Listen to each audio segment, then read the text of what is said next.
Bonsoir mon frère, bonsoir ma soeur, j'espère que tu vas bien. Aujourd'hui, je vais te faire une vidéo. Euh, c'est vraiment un cœur à cœur, hein. Ça va être un truc euh, que je vais te partager selon ce que j'ai vécu comme expérience. Et je veux pas que tu tombes dans le même panneau. C'est le fait de savoir que quand tu es au Canada et que tu te cherches, parfois il faut apprendre à faire le con, même si tu vois certaines choses. Je recommence. Quand tu es au Canada et que tu te cherches, et que tu veux vraiment te déployer et que tu sais que qui dit vouloir se déployer dit que tu auras besoin de certaines personnes dans ta vie pour que ces personnes t'aident à aller loin, il faudra apprendre à faire le con. Pourquoi? Parce que sur 10 personnes sur qui tu vas vouloir avoir une forme de soutien, d'aide, pour que la personne t'aide à aller loin, pour que la personne t'aide à avancer dans tes projets, dans tes objectifs, dans tes aspirations. Sur 10 personnes, 8 personnes vont vouloir abuser de toi.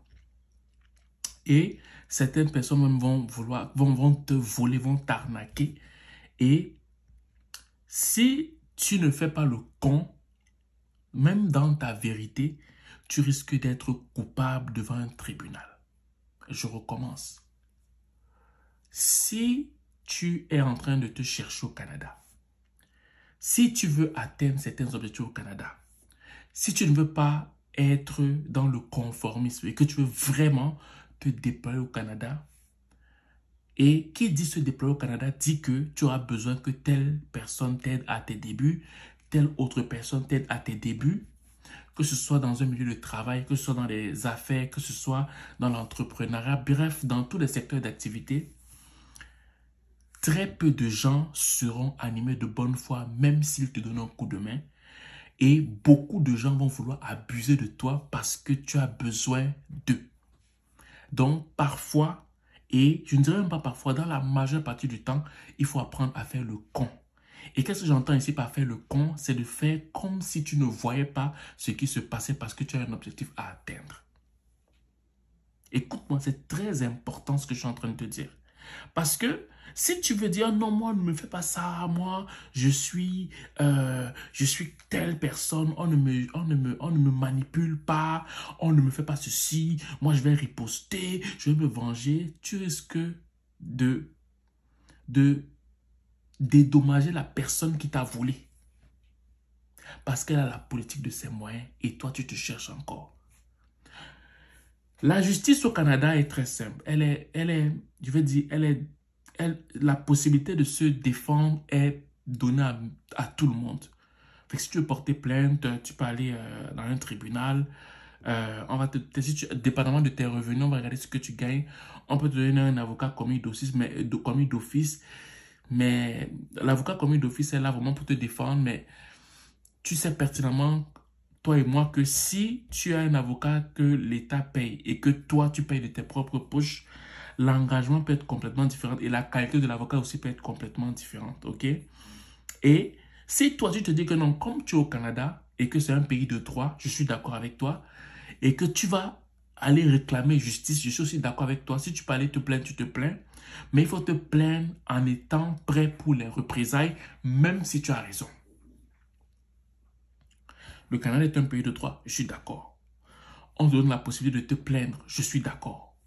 Mais si tu es dans une phase où c'est ta parole contre la sienne, ou même si tu as les preuves et tu n'as pas la politique de tes moyens, la personne va te détruire. Je te prends un exemple. Admettons que tu pars dans un cas de justice, ok? Et que tu as raison, tu as les preuves, et que on condamne même le client, ton client. On condamne ton client, celui avec qui tu faisais un partenariat et toutes ces choses. Et que le client maintenant fait appel de la décision. Ça veut dire que le client n'est pas d'accord avec le juge qui a décidé ça. Maintenant, en faisant appel, ton client qui a beaucoup d'argent a fait maintenant avec un cabinet d'avocats. Toi, tu avais profité du gratuit de la justice canadienne ou québécoise. Mais lui maintenant, il fait appel à un avocat ou bien à un cabinet d'avocats juste pour ton cas. Toi, tu n'as même pas l'argent pour te défendre. Mon ami, c'est là où tu vas commencer à te rendre compte qu'il y a puissant et puissant. Il y a fort et fort. Donc, parfois, même si tu es dans une injustice, mieux tu quittes de là. Même si tu sais que quelqu'un t'a volé et si tu n'as pas la politique de tes moyens, mieux tu quittes de là. Mieux tu t'en vas. Pourquoi? Parce que ce que tu vas aller chercher là, malgré le fait que tu aies raison, on va te détruire.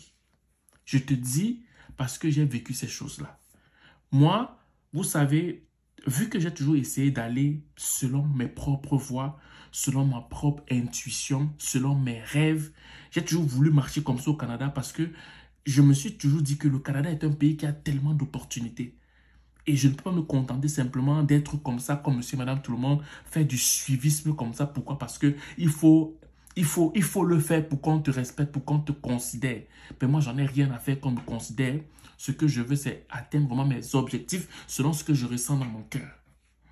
Et qui dit emprunter ses voies, dit que tu vas compter sur des gens. Tu vas vouloir que certaines personnes t'aident dans ce que tu aimerais entreprendre. Et qui dit que tu aurais besoin de certaines personnes qui t'aident dans ce que tu aimerais entreprendre, tu t'exposes à ce qu'on t'arnaque. Tu t'exposes à ce qu'on te vole, tu t'exposes à ce qu'on te manipule, tu t'exposes à ce que tu dois courir derrière les gens. Ok? Mais si tu regardes à ton estime à toi, mais tu vas vite abandonner. Mais si tu regardes à ce à quoi tu vas atteindre comme objectif, tu vas rester tranquille. D'où le fait que je te dise, apprends à faire le con. Apprends à faire le con et ce, même si tu as raison.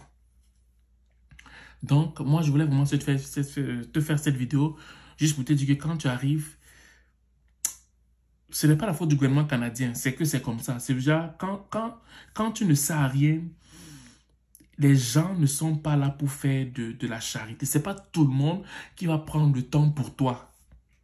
C'est ça. Et c'est peut-être donc que les gens, s'ils voient que tu ne lui apportes plus rien à un moment donné, soit il va abuser de toi, soit il va t'escroquer, soit il va te manipuler, soit il va te jeter.